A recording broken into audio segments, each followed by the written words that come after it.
All right, let's dive into your resume.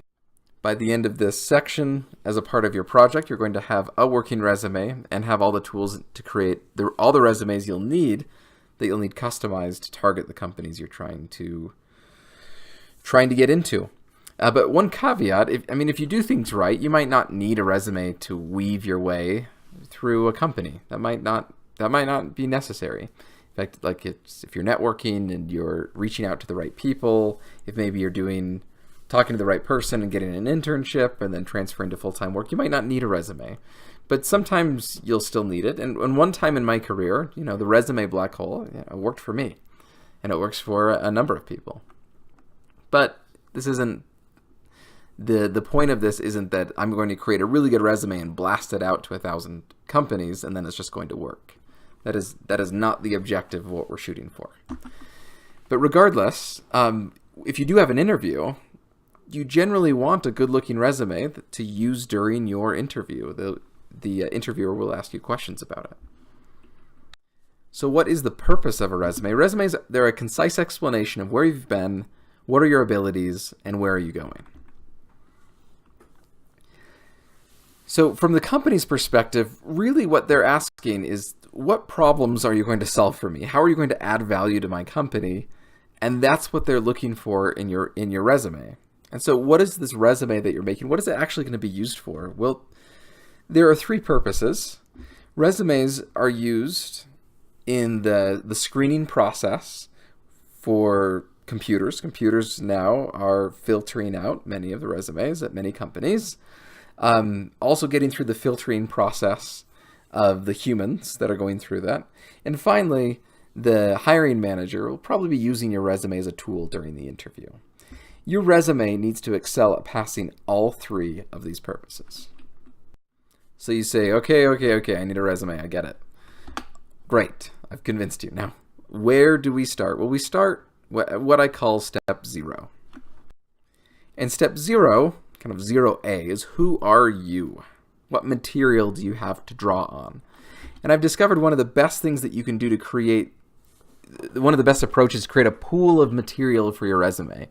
Create a 3-page long resume with everything in there possible. Brainstorm, make it as big as possible. This is not what you're going to send. This is just you creating as much content for yourself to work with. So what are all of the different things that you could include for each portion of your life? What are the different skill sets that you've developed? Also, get help, get feedback from friends and family, anybody else who may have been there. One thing that I've found out is that I've talked to colleagues and they've mentioned or they've created some great material and remind me of things that I've done that would be really meaningful for an employer. And I thought, oh, yeah, that wasn't very memorable for me, but that is exactly what this future employer might be looking for. That's great. I should potentially include that. So getting that help and getting that input, you need something to draw on rather than starting with a blank piece of paper. Now, step 0B, I say, who are they? So after you put together one really, really great resume, you just send it to everyone. No, that is bad. Don't use the same resume for every employer, because every employer, remember, they're looking at your resume thinking, how can this person solve my problems? Does every company have the same problems? No. So they might have similar problems, but they're not going to be exactly the same. You need to find exactly what they're looking for, and you need to be that. Assuming that you're qualified to be that. But you need to be that thing. You do it in your own style and in your own way. You're going to differentiate yourself from other people. And in order to do this, one of the ways to start is resume targeting. And targeting means you know what you're applying for and you know what they are looking for.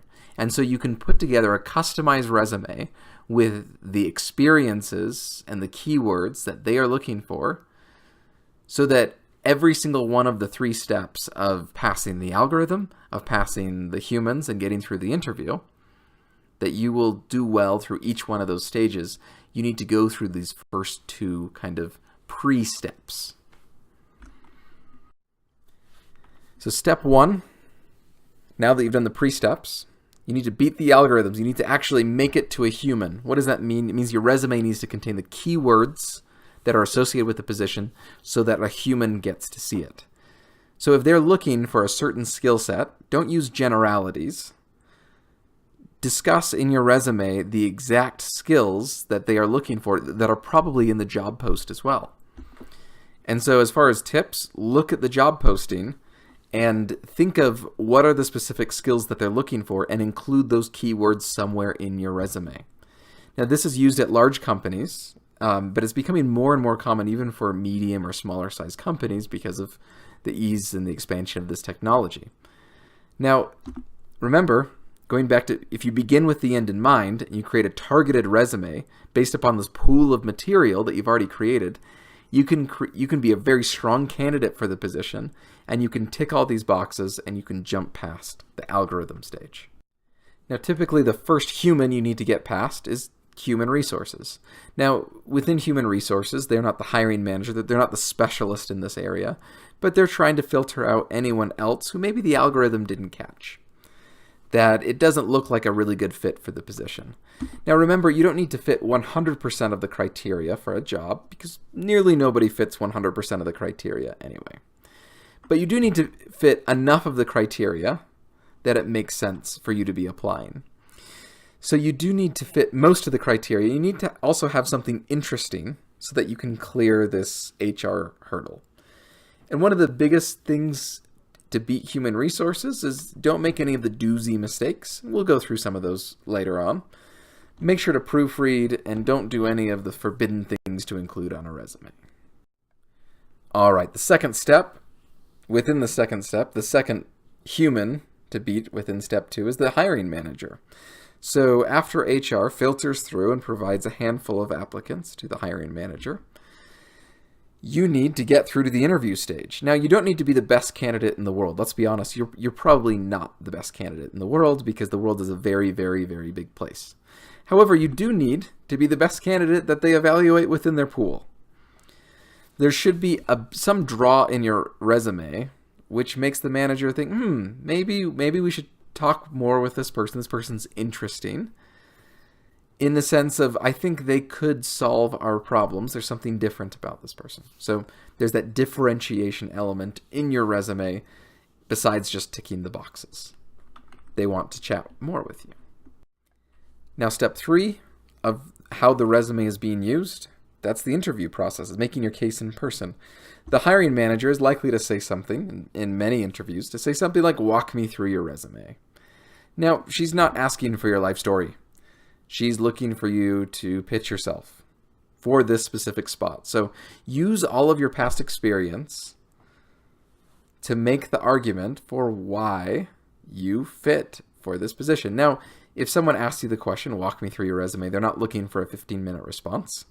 They're probably looking for a 60-second or a 2-minute response.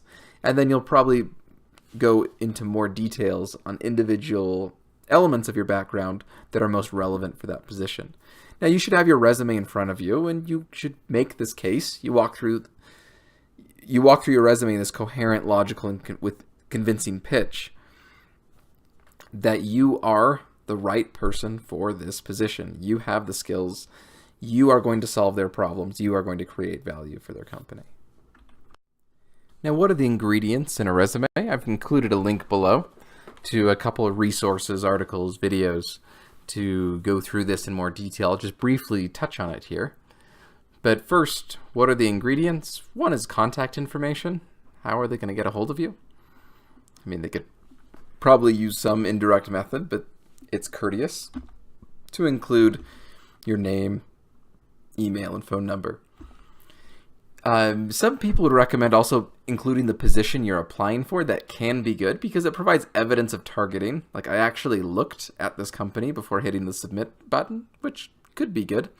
And some people like including in this top section as well a profile or objective statement. But if you're going to be doing that, it needs to be really concise and really target this position and say a 1 or 2 in 1 sentence or at most 2 sentences.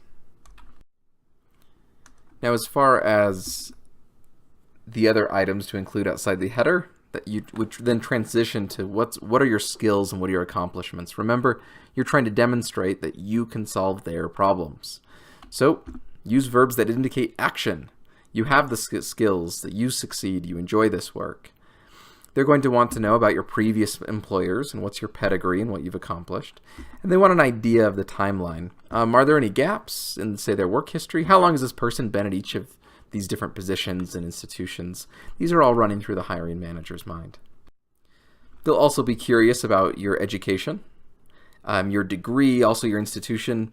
But it's not just limited to, say, your formal degree. They're also going to care about your technical skills, other certifications, other accomplishments. And on top of this other additional experience that is going to add this flavor that's going to differentiate you and provide an indication that you are the type of person who can solve these types of problems for them. Now, there is a long list of resume don'ts, and I'll include a few here. There's also a lot more in the resources that have been provided. Especially in many countries, there are banned topics that you are not allowed to include, and that the company does not want to know about you. So the banned topics like height, weight, age, sex, race, health, marital status, national origin. You don't need to indicate their on whether it's legal for you to work in the country. That's generally captured by HR elsewhere. Nothing about children or confidential information like social security numbers. So lots and lots of things that they do not want to include, do not want you to include. Other things, do not include a reason for leaving a previous job. That's 95% of the time it's going to backfire and it's not going to go well. And 5% of the time you probably are not going to know when that 5% of the time is. You do not need to include the name of your supervisors where you previously worked. That rarely helps and can hurt you. Don't include a picture of yourself. It's essentially banned in the United States except for very specific positions. There are countries in the world where this is actually expected, that you will submit a picture. That's still legal in some countries. And so that's just get to know wherever you are working on what is legal and what is not legal. But in the United States, that should not be included. Don't include any salary information. It tends not to help. References, again, are generally asked for somewhere else outside of the resume, not in the resume itself. You do not need to include the word resume. And other things to avoid are things like political parties, religion, etc. Anything that could potentially cause any sort of bias or provide an indication to the hiring manager that maybe they wouldn't want to hire you. If you are early on in your career, keep it to one page. You can break the one-page rule for resumes as you gain experience. And if you have enough relevant experience, you could stretch it into 2 pages. Never more than 2 pages, though. And the thing is that I've seen people apply for jobs, say, where I'm hiring, and I'm looking to hire a rather entry-level position, and someone submits a 2 or 3 page resume, and it's someone with, they're 25 years old. Like, you don't have enough life experience to go on 2 pages or 3 pages for a resume. If you want to include additional information, usually there's the opportunity to provide a cover letter for many different jobs. And if you really want to include how you're going to solve my problems, and it needs to be of that length, put it in the cover letter section.